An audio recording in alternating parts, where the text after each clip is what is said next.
Ciao, oggi vediamo come è possibile cambiare questo sfondo in 1, 2, 3 e qualsiasi altro colore tu desideri. Sei pronto? Andiamo!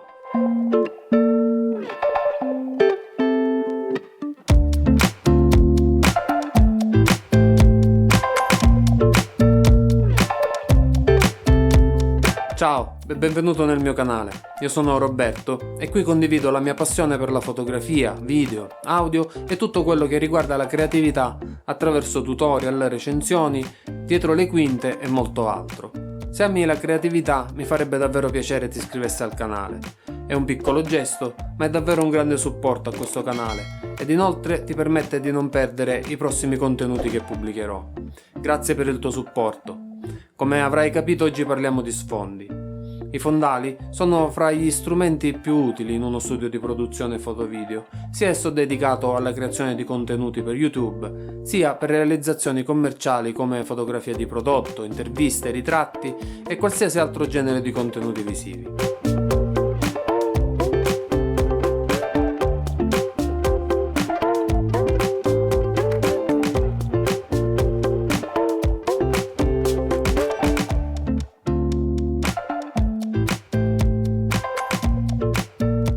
I fondali offrono un grande supporto creativo ed oggi vediamo come ottenere diverse varianti di un unico sfondo senza dover perdere tempo né impazzire nel cambiare, montare, smontare fondali e soprattutto senza dover investire un capitale in fondali di tutti i colori possibili e immaginabili. Con questo tutorial ti mostro come utilizzare un unico fondale per ottenere tutte le varianti di colore che desideri per il tuo sfondo. Ecco di cosa hai bisogno.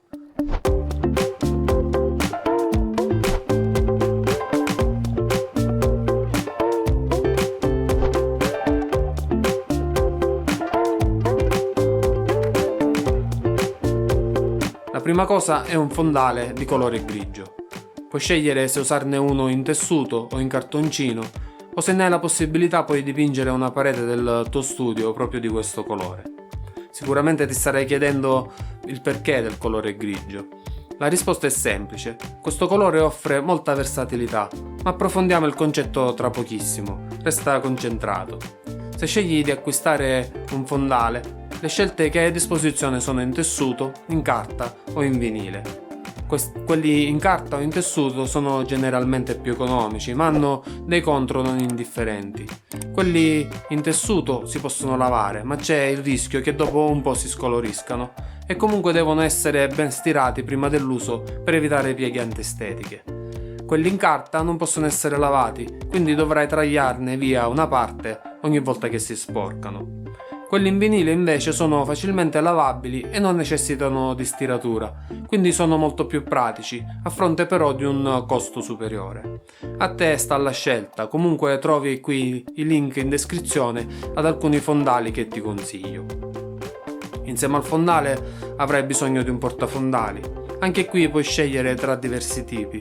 Ci sono quelli a parete, che una volta fissati a muro restano fissi e ti permettono di riavvolgere il fondale dopo l'uso, oppure il supporto a stativi che ti consente di portarlo con te qualora avessi bisogno di allestire uno studio esterno o presso un tuo cliente. Una volta installato lo sfondo puoi usarlo così com'è o colorarlo al tuo piacimento attraverso un'illuminazione colorata. Ecco il perché della scelta di un fondale grigio. Questo colore è neutro e assorbe una buona quantità di luce, permettendo di ottenere colori intensi e saturi e di non riflettere eccessivamente la luce all'interno della scena.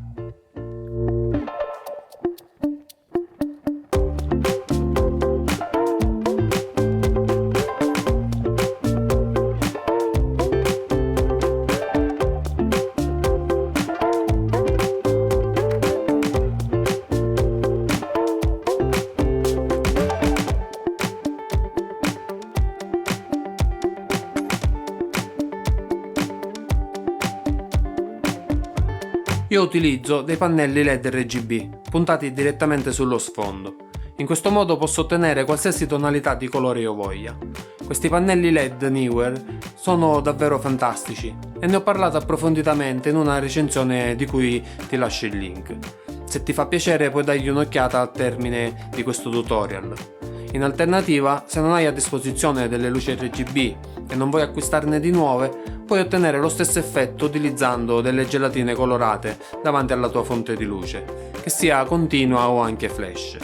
Cambiamo adesso inquadratura e vediamo l'effetto. Fantastico, vero? A questo punto puoi variare il colore di sfondo a tuo piacimento.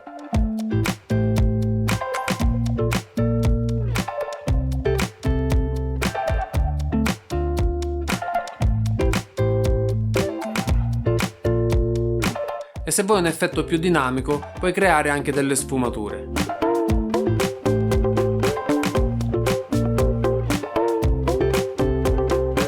Il solo limite è la tua creatività. Puoi usare questo sfondo per creare le miniature dei tuoi video, o come dicevo prima per fotografie di prodotto, interviste, ritratti, eccetera. Siamo giunti alla fine. Se ti è piaciuto questo video, se ti sono stato un po' di ispirazione o se hai altre idee da suggerire, fammelo sapere nei commenti. Magari ne farò un nuovo video. Ma non dimenticare di iscriverti al canale e attivare le notifiche per non perdere i prossimi contenuti. Metti un like a questo video e condividilo sui tuoi social preferiti. Ti aspetto qui sul canale. Un saluto da Roberto. A presto!